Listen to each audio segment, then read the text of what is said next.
Hi everyone, my name is Fiona Reuter and I'm the Vice President of Operations at the University of Toronto Students' Union. Welcome to UChoice 2021. Get ready to see some insightful advice from our notable alumni and your professors' reactions to Rate My Prof comments. We will be announcing the social media prize winners as well as giving away 30 Herschel backpacks throughout tonight's event. Hope you enjoy.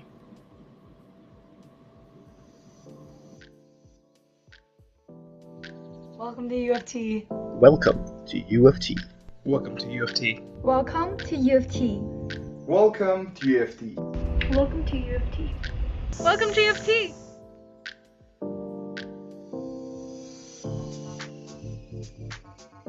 Hi everyone, I'm Alexa and I'm the president of the University of Toronto Students' Union this year. The University of Toronto Students' Union is the official student government for over 38,000 students at the University of Toronto St. George campus. My role as the Chief Executive Officer is to be the primary spokesperson and overall leader of the UTSU. Now that you've learned a little bit about me, it's time to introduce the rest of the executive. Hi, my name is Fiona. I'm the Vice President of Operations. My role entails overseeing the UTSU's finances and budgeting processes, internal administration and day-to-day operations, services and health and dental program, and anything else operations related at the UTSU. Hi everyone, I'm Catherine and I'm the Vice President Public and University Affairs. I work on everything from academic advocacy to lobbying and public relations. I liaise directly with the U of T administration, the federal, provincial, and municipal governments, as well as internal student groups and external organizations such as CFS and UCREW. Hi everyone, I am Reva, the Vice President Equity. I'm responsible for advancing the interests of students from marginalized communities, organizing campaigns aimed at making U of T a more inclusive and equitable space. I am also responsible for making sure that the UTSU itself is acting equitably. Hi everyone, my name is Maria and I'm the Vice President of Student Life at the UTSU. So my main role is to support all aspects of student life, including supporting clubs on campus, as well as overseeing orientation, Frost Week, and many other events we have upcoming. So one event we have coming up on September 13th is the Clubs Fair. Hope to see you there. Hi, I'm Kathy and I'm the Vice President Professional Faculties at UTSU. I look after the needs of professional faculty students, ensuring that they are represented within the UTSU and working to improve their academic and social lives. Welcome to a new school year. We look forward to serving you and making sure you have an enjoyable and successful year.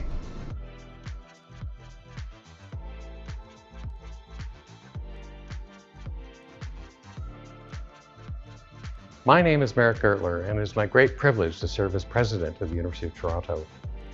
I'm delighted to welcome you to a new academic year. For all of us,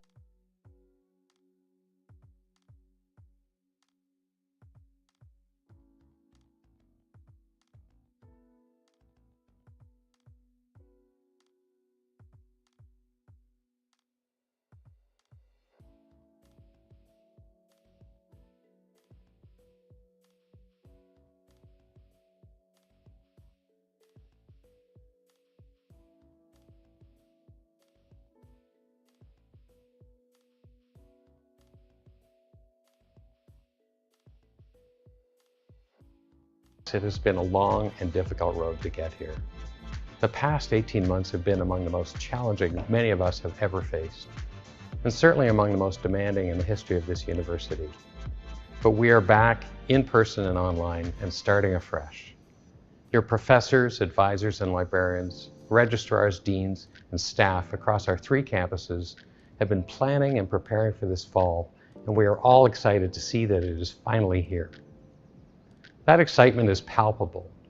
There's an incredible and undeniable spirit among our students, whether they are from Ajax or Willowdale, Afghanistan or Zimbabwe. No matter where you are from, you are all University of Toronto students.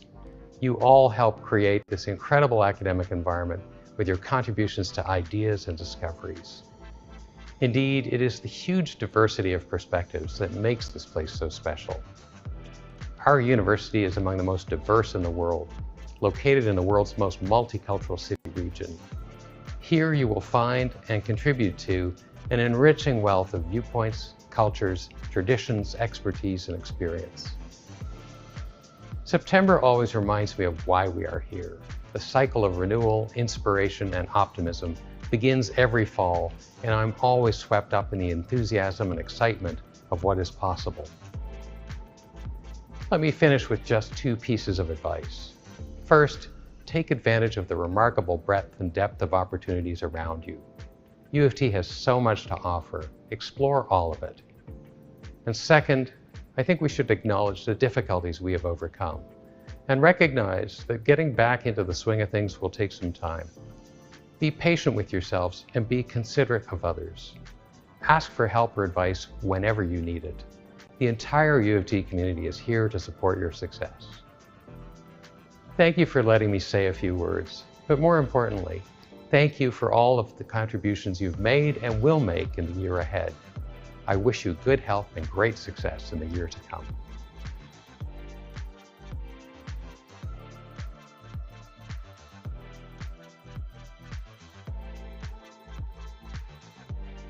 Hi, Hannah. Thank you so much for joining me today. So this is for the UTSU Orientation 2021-2022. I have a couple questions for you if you want to go ahead and get started.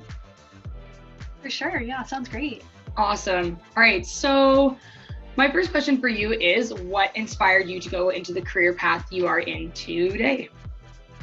Ultimately, the lasting effects of my teachers and coaches throughout the years have inspired my career goal of becoming an educator. But overall, with that being said, I don't really like to put limits on myself, so I'm not really sure where I'm going to end up in the end, but I'm excited to see where I end up. Through being a varsity athlete, it was great to have opportunities such as Blues Buddy Up to get involved and to get experiences with kids.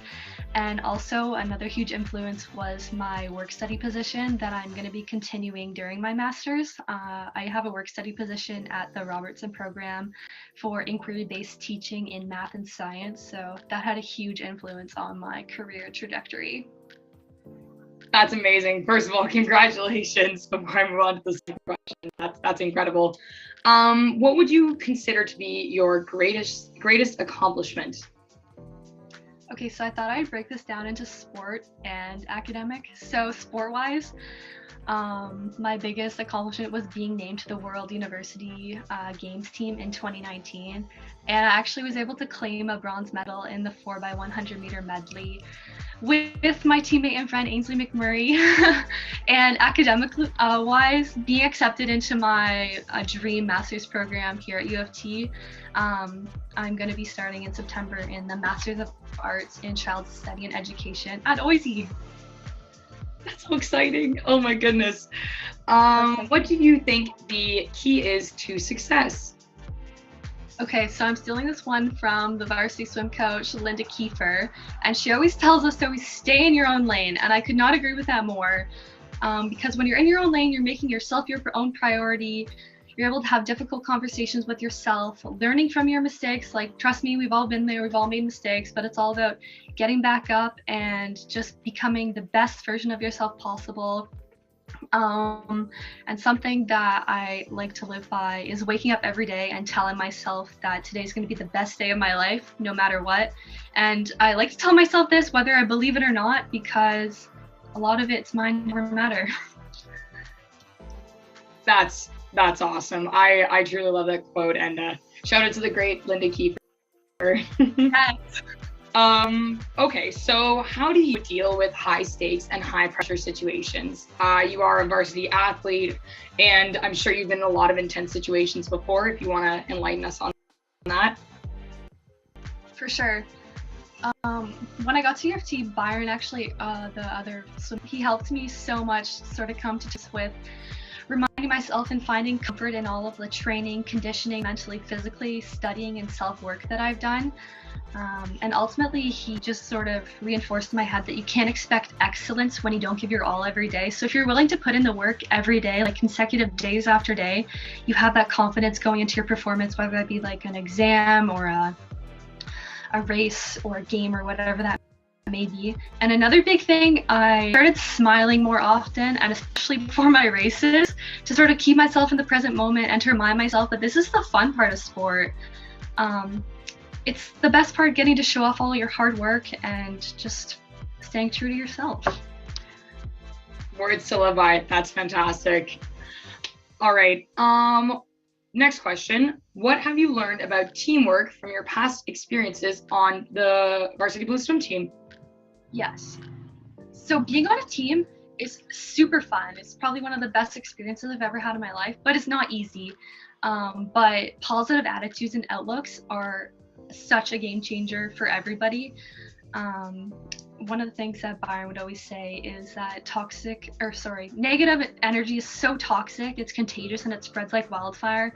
So one of the biggest things that I learned, and I think so many teams at U of T do this, is if you're having an off day, either come into practice with a smile on your face, regardless of how you're feeling, or speak to your coaches and take the session off to do what you need to do to show up to the next training session ready to go. I love that. That's so great. Such great advice for many young athletes coming into the Varsity Blues program. All right, next question. Which has been more valuable in your career and in your life, your education or your experience? This is a tough one for me because I ultimately wouldn't be the person I am today without my education or experiences. So I'm going to say the combo of my education and experiences has shaped me into the individual I am today. I think the sum of both of those sort of has created like a well-rounded individual, and I can honestly say that I love myself and I wouldn't trade that for anything, and I owe that a lot to my education and my career. That's so wonderful to hear. That's truly wonderful to hear. Here's a good one. What does your day-to-day routine look like? Give us a day in the life of Hannah Genich. So now it's a bit different than when I was a varsity athlete, but some of it's still the same. So I usually wake up, always eat breakfast. That's vital. Now I go to work. Before I would go to school, eat lunch, go back to work, eat dinner, and then in the evening I either go to the gym, swim, or do my other job. Sometimes all three, sometimes none, depending on the day. You've gotta just listen to yourself some days and do what's best for you in that moment. Oh yes, absolutely, 100%. Do you have any advice for young athletes or for students that enjoy sports, maybe want to get involved in an intramural program here at the university? I would definitely say to do everything with a smile on your face, or at least try your best. Some days it doesn't always come out, but like they say, it uses less muscles to smile than to frown. So I also found like a huge game changer for me was, don't tell yourself that you have to work out. Don't take that for granted. Have the mindset that you get to work out. Like, be so grateful that you get to work out, because there's so many people out there that don't have that opportunity or that privilege to. Another thing that one of my close friends, Kylie Moss, who I'm eternally grateful for, says, she always says that a happy swimmer is a fast swimmer, and she couldn't be more right. And I believe that this can be applied to so many aspects of your life. And then another big thing, I think so many times people get lost and caught up in placings, times, whether you're like the best player on the field or the worst. But I think it's so important to remind yourself that you don't have to be the best to love your sport. I just think it's important to not get caught up in the little things and just remind yourself, like, I love doing this and it doesn't matter if you're the best. That's excellent, and I'm sure many athletes and lovers of sports will benefit from that advice. Next question. What is one piece of conventional advice that you strongly disagree with? I would definitely say what I disagree with is that you should treat people the way they treat you. I don't think people don't need a taste of their own medicine. They already know what that tastes like. So I think it's super important to give people a taste of your medicine. So in a world full of negativity, I think it's super important to choose to spread kindness. That is so phenomenal. I completely agree. Next question. What should students currently be doing to improve their career prospects? I think a huge thing is to keep an open mind. Not everything will go to plan, and that's okay, because many times it will turn out so much better than you initially planned or expected. What I learned was networking and making connections. Whatever your passions and interests may be, it's so easy. There's so many different opportunities to get involved, whatever that may look like. You can secure a work study position, a lab position, a volunteer position, and to use the resources that are available to you. Basically, like, you're not alone in this process. There's so many people out there that would love to help you, would love for you to get involved in their organization, but you just have to be willing to put in the work to ask and to put in the work to keep doing well in that area. Yes, I completely agree. And here at the University of Toronto, we have such an amazing outreach program, and there's tons of support methods for whatever your field of study may be. So yes, 100% very true. Final question for you, Ms. Hanaganich. What would you like to say to all the students that are watching your interview right now? I would love for everybody to not attach their worth to their performances, whether academically or athletically. I find it so easy to do this, especially when you're performing at an elite level like a lot of us do. What I learned through, one of the biggest things I learned through my varsity career is that you're so much more than a time, a place, a medal, a final, and just overall the world needs more people like you. So reaching out for help whenever possible to wherever you're most comfortable.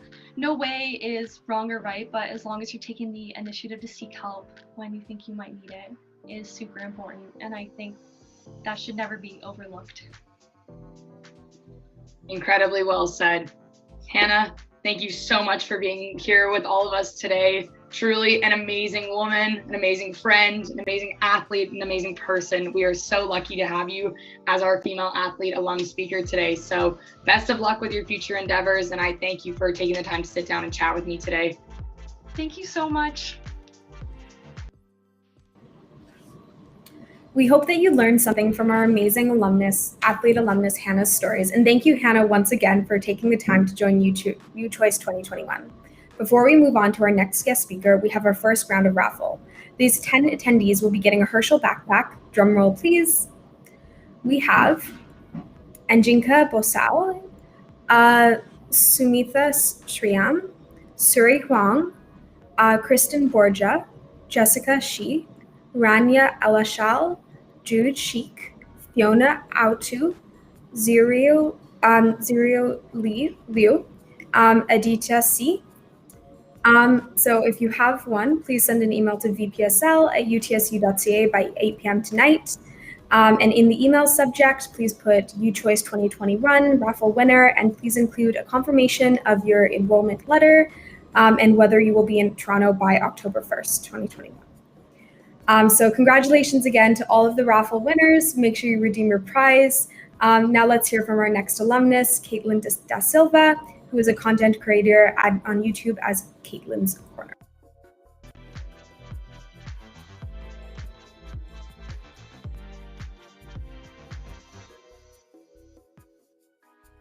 Tell us about yourself. My name is Caitlin Da Silva. I'm a 24-year-old content creator based in downtown Toronto. I graduated from U of T in 2019 from the Rotman Commerce Business Program. I specialized in management, and while I was a student, I started my YouTube channel, Caitlin's Corner, and once I graduated, I was able to go full-time with it, and it's the best job ever. I get to make videos about organization and productivity and self-care tips, and I talk books and navigating life in your 20s, lots of things.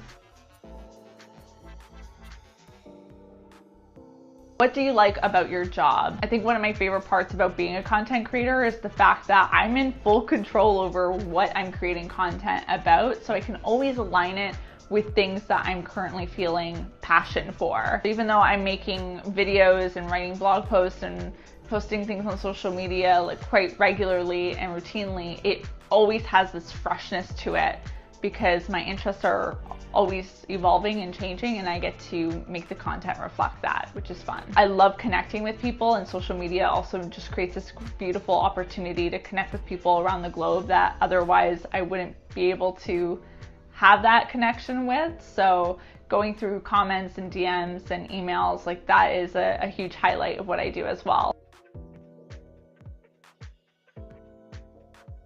What did you want to do after graduating as a freshman? I think my freshman idea of what post-grad life would look like was very traditional. I thought I would graduate and get just my foot into the door in some sort of marketing position, because marketing had been the area of business that intrigued me the most. And because I was creating videos at that time already online on YouTube, it felt like a really good fit. So although what I do today isn't too far off from that idea, I definitely didn't expect to be working for myself and making YouTube a full-time gig so quickly after I graduated, but very thankful that I get to do this because it's a blast. What part of your student experience at U of T helped you discover your passion? I think just general student life chaos, constant exams, lectures, essays to write, readings to read, just overwhelming to-do list items really reaffirmed to me how much I value organization and being efficient with my time and using things like planners. Throughout my time at U of T, I just became more and more invested in finding ways to, yes, be on top of my schoolwork, but also make time for self-care and memory making and all those things. And as I discovered tips that worked for me, I just got more and more excited to share those things with my audience to really help them out throughout their own journey. And that really is the basis of what I continue to try and do today, is share practical tips for feeling like you've got a little bit more of a handle on this complicated thing we call life. What's your fondest memory of your time at U of T? My fondest memory at U of T was my first year living experience at Woodsworth College. I lived in a dorm with 5 other female roommates, and I remember feeling really excited to move to Toronto, but also nervous to live with 5 other strangers, but it ended up being the best time. When I started at U of T, there was just so many question marks that I had, and it was really helpful to have other people around me that were going through the exact same experience. It made me feel a lot less alone. And then it was also just super fun to be able to go on adventures throughout the city together. What advice would you give to your first year self? I would tell my first year self not to feel guilty about having fun.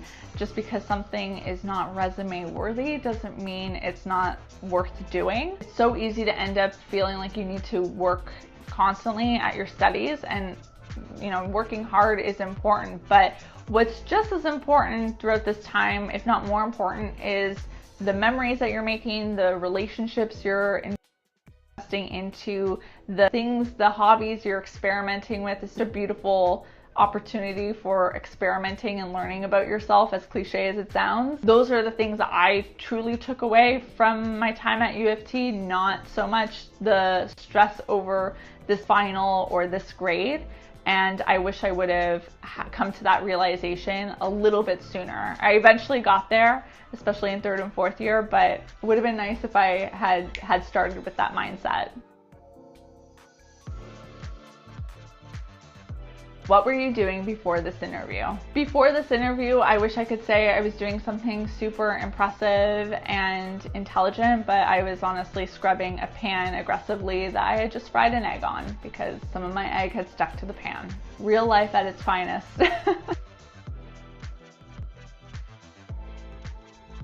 Describe yourself in 3 words. If I had to describe myself in 3 words, they would be optimistic, reliable, and ambitious.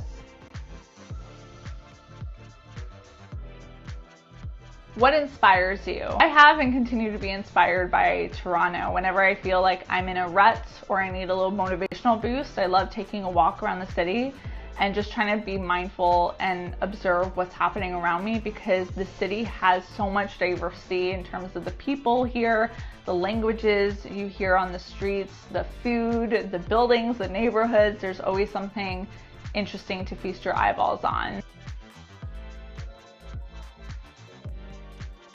Robarts or Gernstein? I was a Robarts kind of girl. I went there frequently to get in the study zone during those intense exam seasons. Also very often took advantage of the Starbucks in the building. That was a nice perk. Goldring or Athletic Center? Athletic Center. Can't say I was there as much as I should have throughout school, but I did love me a good elliptical session. 1 hour lecture or 3 hour lecture? 1 hour lecture all the way. I feel like once I reached the 2 hour mark for the 3 hour lectures, my brain just turned off. Morning lectures or night lectures? Morning lectures. I tried my best to get all my courses done as early as possible because it felt so good after you finish that last course to know that you still had so much of the day left. What were your favorite classes? One of my favorite courses at U of T was MUS 321. It was a course all about the Beatles. I love music by the Beatles, so it was a really interesting course to take just to even get some background of each of the band members and get some insights about what was happening during the process of creating each album. We dissected songs. It was great, and also a really refreshing course to take when I had been doing so much business, marketing, economics-oriented courses. What's a class everyone should take at U of T? I think no matter what stream you're in, everyone should take an English course. I took ENG 140, Literature of Our Time in first year, and I really loved that course because I got to read a lot of novels, and there was a lot of discussions in tutorial and in lecture that made me think about the world and made me reflect on humanity and what it means to be human, all those really deep questions that I didn't get in some of my other more technical courses. And whenever you can get some writing experience, I think it's always a great idea to take it because that is helpful in any career that you go into. Do you still keep in touch with the friends that you made at U of T? Yes, absolutely. Some of my best friends today are people that I met on campus. Your go-to spot at U of T. As a student, I loved Kruger Hall for work sessions, study sessions, and for even getting together with classmates that I had to do projects with. My favorite spot on campus in general, though, is King's College Circle, particularly the pathway between King's College Circle and St. George Street. There's like this cobblestone paved path that has very much so European vibes to it. It feels like I'm being transported out of the city whenever I'm in that area because the buildings are also stunning, so it's my favorite. Summer or winter? I'm more of a fall person, but if I had to choose between those two, I guess winter. Coffee or tea? Coffee. It's not even a competition. Coffee wins that battle every time. What's something you could eat for a week straight? Probably not the healthiest option, but I love making homemade pizza, like making my own dough and putting my toppings on. It's a very therapeutic cooking experience, and then it's also super delicious. There's something about homemade dough that hits different. What's on the top of your bucket list? On the top of my bucket list is to write a book. I love reading books, and especially nonfiction books, as a form of educating myself and improving my life. And I feel like if I could write something that would help someone else, and that could be on a bookshelf in a bookstore that people can buy, like that would be a dream come true. Would you go to a movie alone? I haven't gone to a movie alone, but that isn't something I would be opposed to doing. I love hanging out with my friends and my family, but sometimes that solo time is really appreciated as well.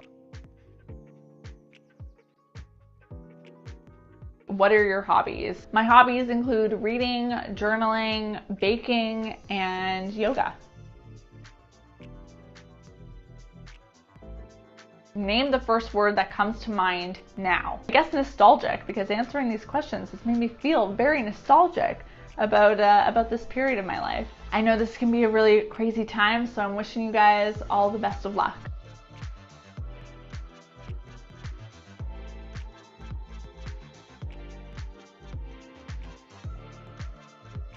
Welcome to U of T.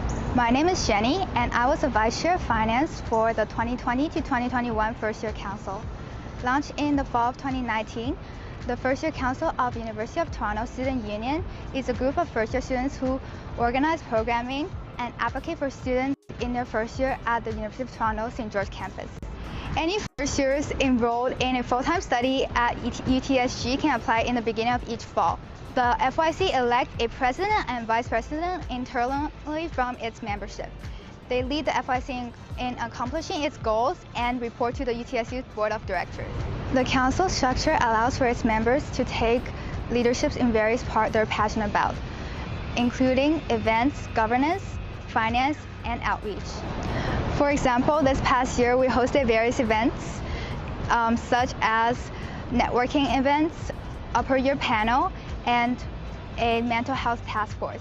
We also launched a digital campus and a first year community award.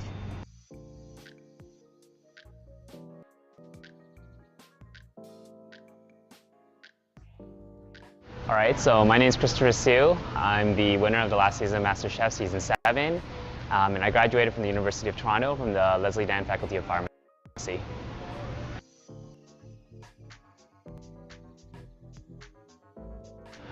There's a lot of things about my job. I mean, currently I'm no longer a pharmacist. I'm basically a full-time baker. I'm the owner at Dango Cake Lab, and you know, I actually love the business aspect of it. Every single day is a new challenge, and I love that I get to embrace the creative side of things, which is the baking and the developing of new recipes.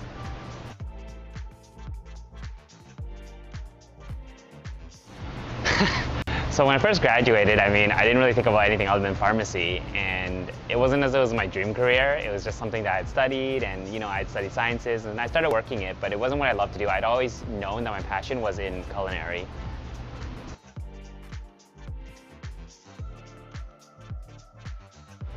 There were a lot of different student experiences. I think I had the University of Toronto, including the Iron Chef competition that was held one year with other universities, being part of the interprofessional healthcare events while I was still at the faculty, and just overall being able to join in things like intramural. All of these things helped me meet different people and experience different things.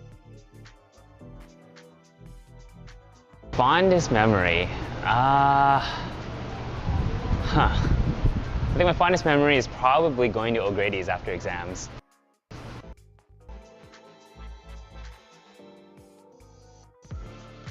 Yeah, if I had one piece of advice, it'd probably to tell myself to explore and not be afraid to just get out there and do more things.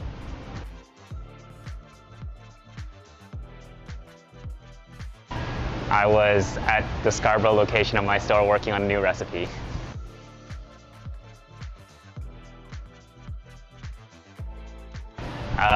Random, carefree, and hardworking.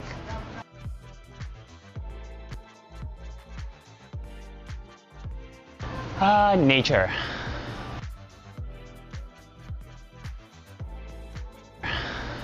Robarts or Gerstein? Gerstein. Goldring or Athletic Center? Athletic Center. 1 hour lecture or 3 hour lecture? 1 hour lecture. Morning lecture or night lecture? Night lecture.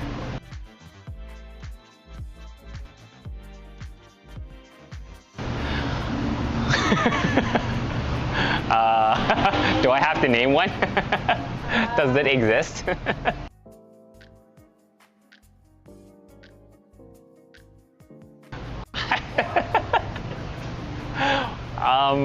I don't know, Social 101?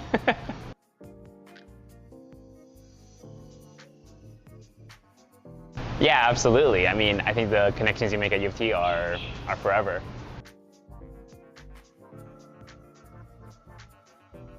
Like on campus or off campus?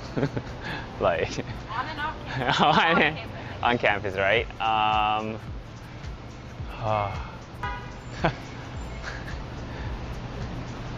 Gerstein?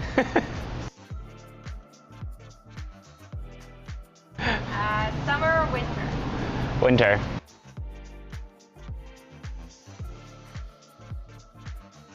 Coffee or tea? Coffee.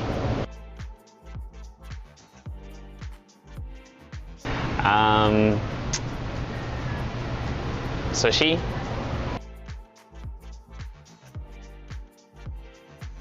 Oh, on top of my bucket list. Well, right now, probably traveling to Europe.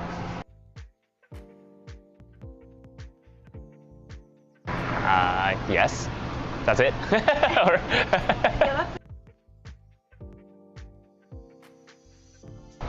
baking, and yeah, baking.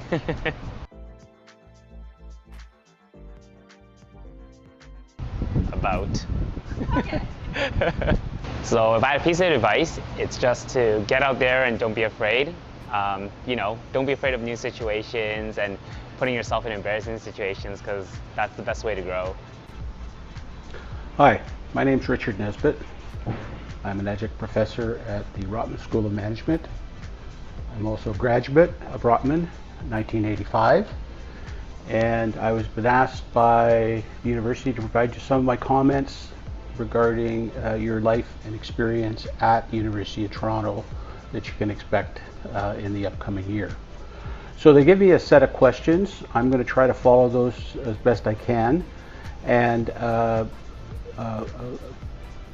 hopefully you'll find something in my comments to be useful. Can you tell us about our first job and what took you away from it? My first job was actually, I moved from Ontario to Alberta in 1980 to work for Mobil Oil Canada in the finance area. And that was a very exciting job. 1980 is an exciting time in Canada's oil industry. And it remained an exciting time for the next 5 years. 3 years later, I was moved from Calgary to Toronto as part of Mobil's relocation. We were developing the East Coast oil projects. And I started to think about what I wanted to do more long term. I left to go back to school. I actually went back, got my MBA at Rotman. I also went to London and got a master's degree in finance and accounting from the London School of Economics. Came back and joined the investment banking industry. How's the labor force changed since you started working? Well, it's changed materially. The opportunities that you have today as graduates are far greater than the opportunities we had in late 70s or early 80s. For example, just the types of jobs that exist today in the technology field, in the marketing fields, and even in the finance fields are far greater than what we had back then. The other thing is the world is your oyster. For me to move from Ontario to Alberta back in 1980 was considered a very big move. Today I find students are going to all over the world: Singapore, Hong Kong, Europe, United States, Latin America.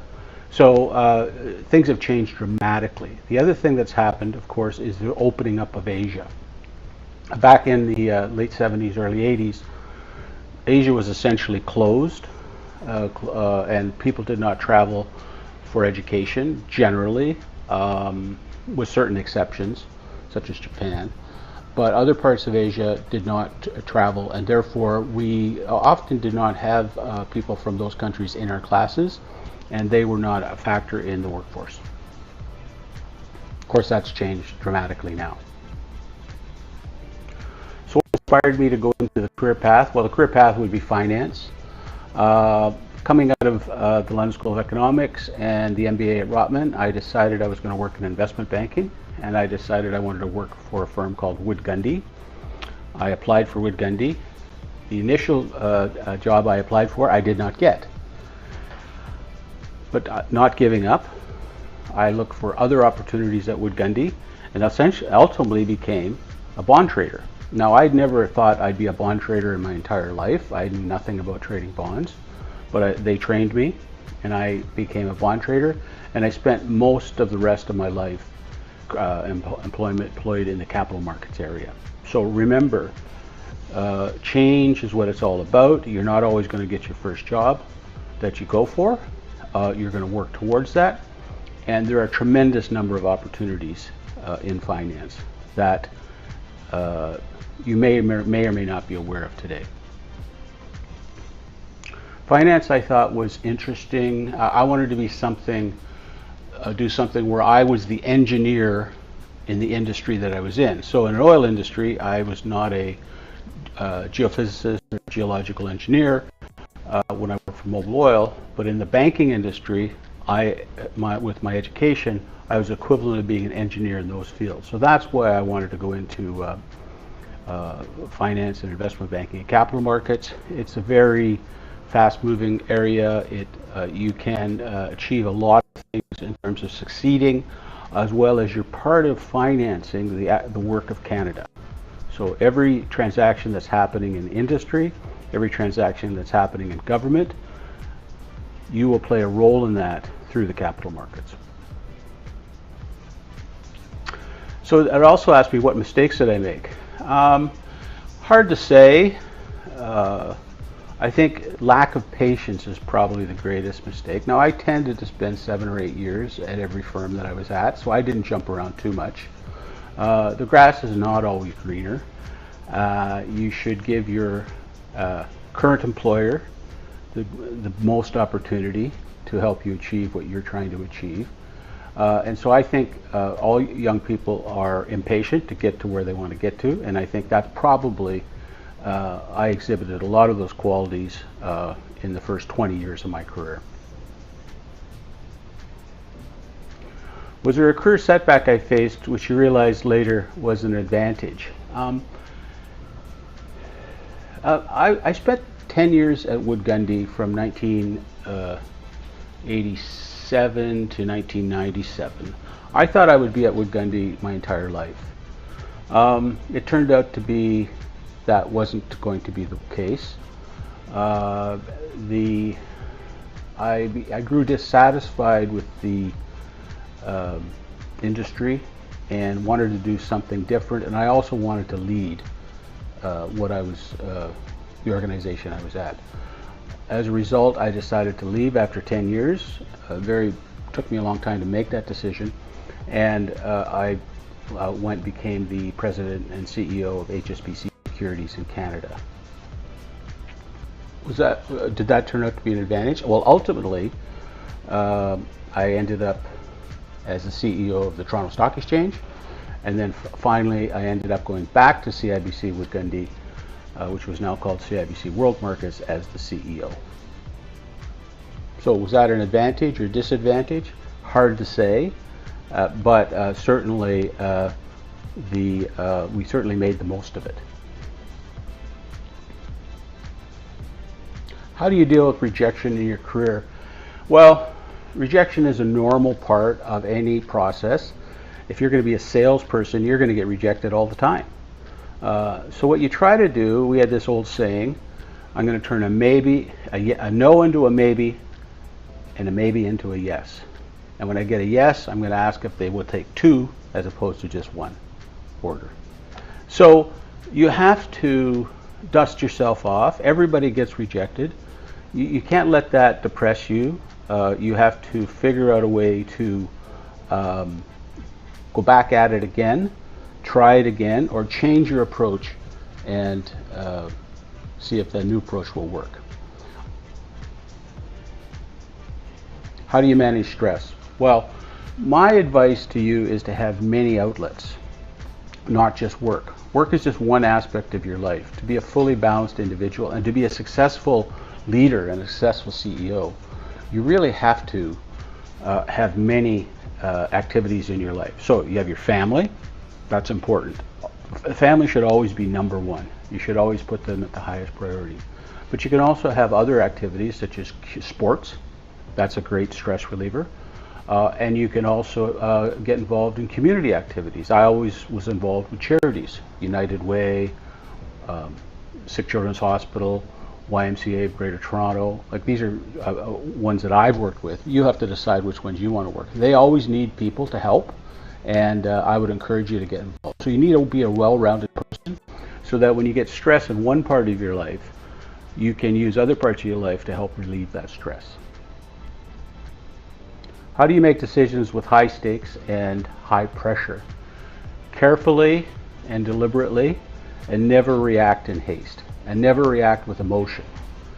So take, for example, a trader who has lost money. Well, there's a lot of emotion to that, and they need to go, generally what they should do is go and talk to their supervisor, their boss, and talk to them about it, because the boss is not emotionally attached to that loss, and get some advice from them. So normally what you do is you have a circle of friendly co-workers who can help you deal with that stress. And pressure decisions should never be made quickly. They should be made very deliberately. You should sit down and write down the pros and the cons. You should get advice from others, and you'll find that sharing that decision responsibility will often reduce the stress level of it.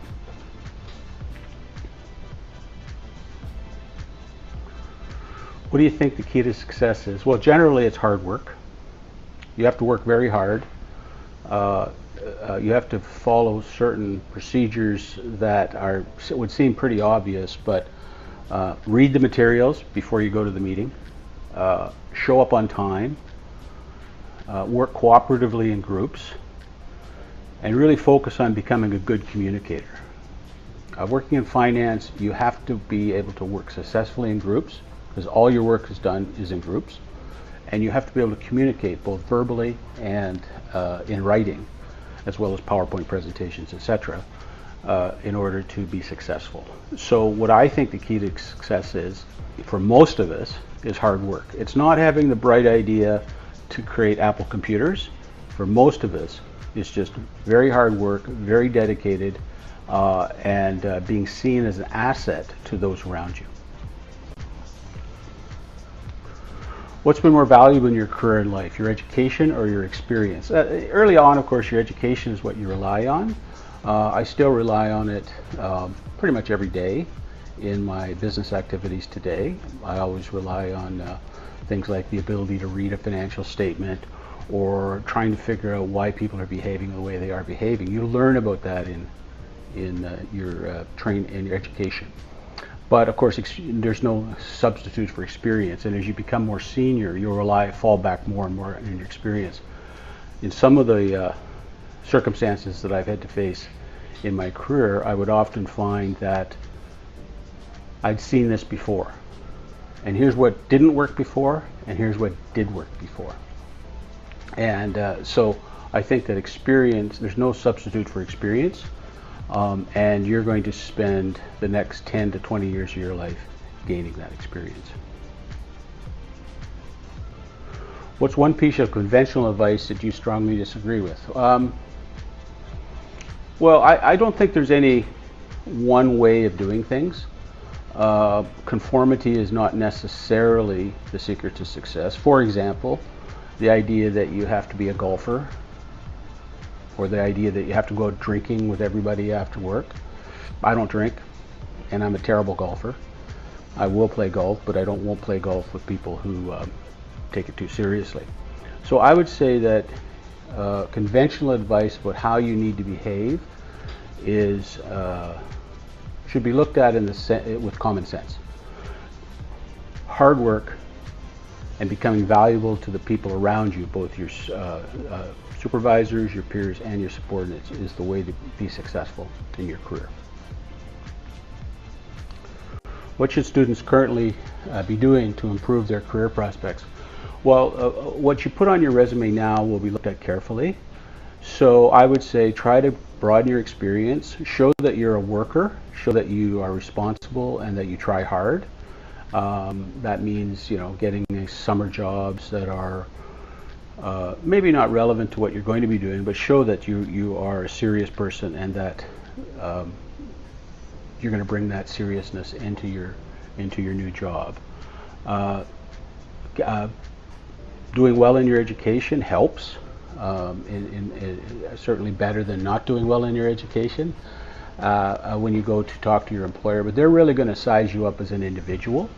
And so again, here's where your communication skills are extremely important. What would you like to say to all the students that are watching your interview right now? Well, you are having the best time of your life right now. University is a great time. Maybe you don't have a lot of money. Most students don't. But you have a lot of time and a lot of very interesting people that you're working with. Some of these relationships will carry on throughout your entire life. Much different than, say, when you were in elementary school or high school, those relationships are often dissipate over time. But these university relationships may carry on for your entire life. This is you're building your network, and these people will be very helpful to you as you go forward in a number of different ways, both personally and professionally. So I would say enjoy yourself, work hard, get your work done, and then enjoy yourself through the rest of the time. I want to thank you very much for listening to me, and I look forward to hopefully seeing you successfully move into the workforce in the near future.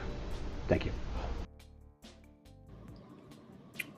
We hope you enjoyed learning from Caitlin Da Silva, Christopher Sue, and Richard Nesbitt, as well as learning a little bit more about our First Year Council. Moving on to our second giveaway, we're giving away 20 backpacks from Herschel. Drum roll, please. Princess Rojalyn Saladino, Musa Khan, Kushadil Nagda, Chini Chen, Ziho Lo, Tolu O, Sana Rauf, Ali Yu, River Curry, Zoe Yi Li, Beiti Zhang, Hokhin Chan, Tinyo Jiang, Andy Feng, Soji Zhu, and Ene Kata Sahi, Rania Siva Subra Aminian, Anisha Lachman, Alex Kavarazan, and Connor Lee. So if you could send an email to vpsl@utsu.ca by 9 p.m. tonight with the email subject UChoice 2021 raffle winner. And in this email, please include confirmation of your enrollment, as well as if you will be in Toronto by October 1st, 2021. So congratulations again to all of the raffle winners. Make sure you redeem your prizes, and let's now hear from some profs reacting to Rate My Prof comments. All right, so overall rating, 3.9 out of 5. It could be better, I guess, yeah. I don't like looking at these Rate My Prof things. I haven't looked at them in like 10 years. I was convinced to look at this, so I hope it's not too bad. Level of difficulty, 3.3 out of 5. Yeah, I got to make the course harder, I guess. 62% of the students would take it again. That's a disappointing number, I guess.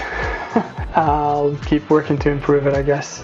All right, so here's each comment. Best prof last semester. Great short videos which go over what you need to know for each topic. Not to mention very charismatic. All right, well that's good. I'm glad they like the short videos. Really nice professor. Got to speak with him during one of the Meet Your Professors dinners. Very kind. Enjoys what he does and makes learning that much easier. One of my favorite profs. That's nice. The midterm was tougher than I expected, but I forgive him. Okay, well, that's good. I'm glad that you forgive me. Cool demos, but he gets way too excited over little things. His short videos are everything. Okay, gets too excited over little things. That's a good thing. You should get excited over little things. If you don't get it, I mean, presumably these are little things related to the course, right? If a professor doesn't get excited over little things, maybe that's not the right course for that professor. Okay, one of the best first-year engineering profs, constantly making lectures interesting and engaging due to his amazing lectures and detailed short videos he posts. Learning his material becomes fun and easy. Well, that's good. Hopefully not too easy. But hopefully the learning process is good. Okay, probably the best first-year teacher. Oh, he's capable of making you want to go into MSc. Well, that's nice. You should come into MSc. It's a good department. Professor Ramsey knows how to make students concentrate. Oh, that's good. I try to do that. Although one of his lectures is starting at 9 a.m. on Mondays, he always prepares interesting materials from FCC structures to bed of nails.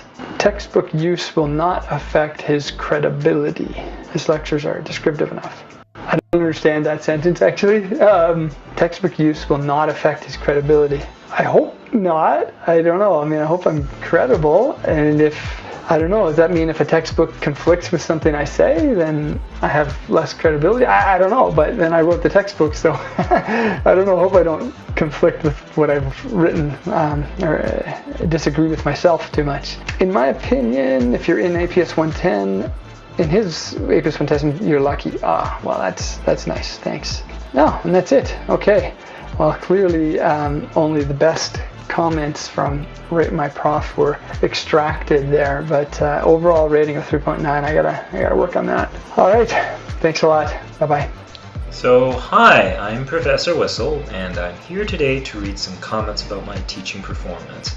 I have no idea whether they're going to be good or bad, probably bad, but I guess we're going to see. We're going to have some fun together, and I've been given a list that I haven't seen in advance, so let's go through this for the first time together. Comment number 1. Professor Whistle's lectures were amazing. Oh wow, that's nice of you to say that. I wasn't expecting that that's where we begin. I have a feeling we're going to take a dark turn very soon. The material was clear and well explained, and everything was backed up with examples. He's also hilarious, and I would watch the lectures as I'd watch a movie. The tests are a bit heavy, but not hard if you study material. Would definitely take another class with him. Glad you had fun. And I would love to have you as a student again, given your impressions so positive. I'm not sure I agree with the star power that you seem to believe I have, but I do agree the test can be hard, but it sounds like you did very well, so congrats. Would love to meet you again someday. That's comment 1. Let's see comment 2. I am a CS student who's never taken a psychology course, and I really enjoyed this course, especially due to Whistle's amazing lectures. I'm now looking into minoring in psychology and hope to take one of his courses again. Oh, wow, 2 in a row. Glad you had a good time. Glad you're sticking with us in the psychology program. Wonderful program. Lots of great people. You're going to meet a lot of fantastic characters as you progress through your undergraduate degree, certainly. Third comment. One of the best profs at U of T. He's extremely caring and accessible. Always answers emails in a timely manner and is extremely detailed and knowledgeable. He even provides study guides, which is super kind of him, and shows how much he cares about his students. U of T honestly needs more profs like him. Oof. Feel that right here. I'm glad you had a good time. Glad you appreciate the support measures myself and my support staff put in place. The teaching assistants have an important role to play in getting those materials to you and running tutorials, so a shout out to them as well. My hope is that, you know, this is a regular thing during COVID, that you get that kind of support. Comment number 4. I love this course. It gave me a fantastic foundation and helped prepare me for other psych courses at U of T. Professor Whistle's, almost misread my own name. Professor Whistle's lectures are long and detailed with lots of bio and neuro, but that's exactly what you need to understand psych. It's a science course for a reason, people. I have a feeling I've missed out on some debate here. Amazing and caring prof that helps prepare you for success. Well, thank you again for the comments. Certainly very nice to hear. Psych is interdisciplinary at a higher level. You can be a biological psychologist, a clinical psychologist. You can be many types of psychologists. There's a lot of good you can do with psychology, certainly. All right, last comment of the ones I was given. So let's see if we're finally going to get that nasty comment we've all been waiting for. Fingers crossed, right? Professor Whistle is a good professor, and more importantly, a good person. How do you know that? Maybe I'm a terrible person. I mean, I'd like to think I'm a good person, but I guess I'll take the compliment. Took his class during COVID, online. He was understanding and genuinely wanted students to succeed, which is hard to find with life science. Like, oof, that is sad if that's the way it is here. That's unfortunate. Very down to earth and personable, was there to help me when I needed. Well, glad you got the support you needed. Glad the course seemed to go well for you. If I can ever do anything again, let me know. Of course, I have a feeling I'm not reaching you now. It's really too bad. Those were all positive. You know what? Give me a second here. Just going through some stuff. I actually have some ones that are strange and kind of mean, and I'd like to include those too. So I'm just going to do that. You can always cut it out if you don't like it. All right, here's one I love, because again, it's about the lectures. Lectures are so long that I cried. This is an excerpt from the full comment, so the person has more to say. That's their opening. They can be long, they can be intense, I guess. Whew. In the interest of time, let's move to comment 2. And this is an interesting comment. Tests should be harder and more conceptual. I have never before received a comment like that, and I have yet to receive one since. This is, to date, the only student who's asked for U of T to be a little bit harder. I don't know how to implement that, suggestion, but I'll give it some thought. Let me just say that. This one is especially funny, to me at least. Make tests more easy. More pictures of your cute baby. Sorry, man. And then like 10 exclamation points. Okay, I agree with you. I do prefer my son to my tests, and he is especially cute. I wish I could make the tests easier. I don't know if I can do that, but I can definitely add more pictures of my baby if people are in. Here's a good one. He seems to hyperextend his knees. This is funny to me because this is true. And I remember joking about this with my doctor, and then my doctor's like, oh no, you do that. And that was a medical diagnosis I got from a student watching me give a lecture. So you can learn things from the review process. Just final comment, I promise, and I'll let you go. This one, I still have no idea what it means. Very spicy. That's it. I have no idea what spicy means. I don't want to Google it. I have a feeling it's very bad. So I'm just going to maintain the mystery and accept it as something that's perhaps positive. Like I don't want to know. So those are some reviews I was given. Those are some fun ones I had nearby. I hope this was enjoyable for you. I hope to meet you one day. I hope you have a fantastic time at UT. You take care. When I took ENG 140 with Professor Nick Mount back in first year as an undeclared major, I love that phrase, undeclared major. Promising. You should never declare your major. Just keep it undeclared forever. I described him as a king. Currently, in my third year majoring in English, a decision inspired by him and ENG 140, I am able to confirm that this man is still a king. He is also so approachable during office hours and gives great feedback, advice on essays. Now that one clearly dates from before COVID, unless you can be approachable over Zoom. But thank you. There is only one king. It is Elvis. There's also only one prince who's conveniently named Prince, making it easy for us to identify him. Makes me want to cry, but in a good way. Well, that's better than wanting to cry in a bad way. Thank you. His lectures are like a delicious gourmet meal for the mind and spirit. Be the closest gourmet meal you get out of me. Cooking is not my forte. Unless you like. I make a good gumbo. While interesting to listen to, the lectures aren't even about the books you read. Just random things that he thinks are related somehow. That's actually because when I write my lectures, I write them all out in what I think is a sort of logical format and obviously connected to the books. And then I run them through a program at the beginning of every term that just randomly sorts every sentence and every point into a different lecture in a different place. Interesting and super foxy. Okay, that one's clearly from 50 years ago, so let's move quickly by that. I want to have this man's babies, but that's from 100 years ago. He is by far the smartest and funniest man I know. I love this prof. Thank you, and I hope you found some babies. Many love him, and I can see why, but I found his lectures a bit too theatrical. It was like he was putting on a show rather than just talking about literature. I can see why that works for a lot of people, but not my preferred style of lecture. You're probably not going to like my plan to introduce dry ice and pyrotechnics next year. I was recently taking a semester abroad in Ireland when the person in front of me in my modern English class turned around with a YouTube link of a recorded lecture on T.S. Eliot's The Wasteland and said, "Have you seen this guy? He's bloody amazing." It was Mount's lecture. His rep precedes him, even across the ocean. Best lecture I've had.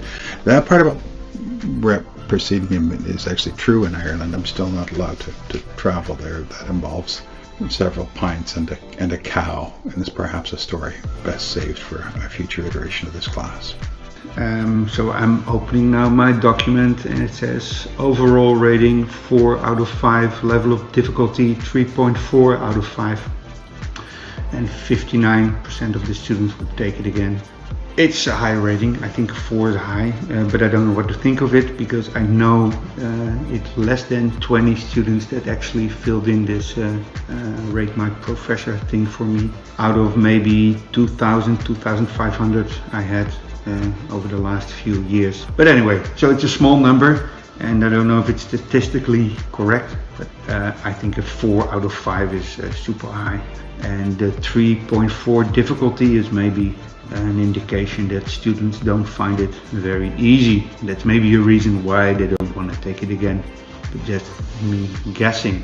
Alright, wouldn't be surprised if someone told me Hans is immortal because this man knows everything about the history of architecture and urbanism as though he were there. This is a double-edged sword, because although he does a great job of explaining these things and make them accessible, it means there is a ton of info every lecture. Well, I'm not immortal, obviously, and I think it's a nice description, maybe also an indication that it's somehow too hard. Now, next one, Hans is a wonderful professor, invested in what he teaches, always super passionate. However, you must attend the lectures and tutorials. No notes are on the presentation he provides. He uses easy language and classes are super interesting. If you love history, you will love this class. Thanks, Hans. I feel like Einstein. Well, that's great. Someone feels like Einstein. The caveat is clear. If you love history, you will love this class, and I'm not sure if everyone actually loves history. So here's another one. He isn't too bad, although he's very comparable to Jigglypuff in terms of putting you to sleep. I must say that he's very nice and approachable. The grading really depends on your TA. As for the readings and assignments, they are relatively easy. Putting someone to sleep is not my ambition in my lectures, but otherwise it's true. TAs have kind of autonomy and agency, and so it's not necessarily true that every TA is grading exactly the same way. The class is required for architecture and visual studies. It's a course which I believe tests no ability to understand history, but merely tests your capabilities to memorize over 500 plus pictures. If that for some reason seemed easy, name of architect and year must also be memorized. It's an overly excessive exam worth 50%.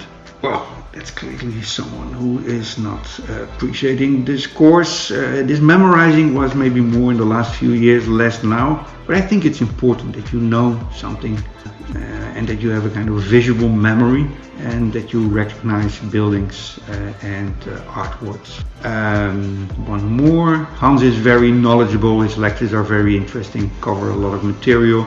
You can pretty much ask him anything in architecture. Very nice and approachable. Well, it's super nice and friendly. But then again, I want to stress that given the fact that less than 1% of the students take the time to rate me, it's a very, very small sample. And my understanding is that it's mixed. Students are really happy about the course, tend to do it, and then also a few that are disappointed in the content or disappointed in their grade, something like that. And that explains maybe why there is this rating of 4. There are a few more that like me than the ones that don't like me. I think it's either high or low, which indicates that if you just think it's okay, you don't bother to go to Rate My Professor and fill it in for me. Okay, let's do this. So overall rating of 4 out of 5. Guess that's not bad.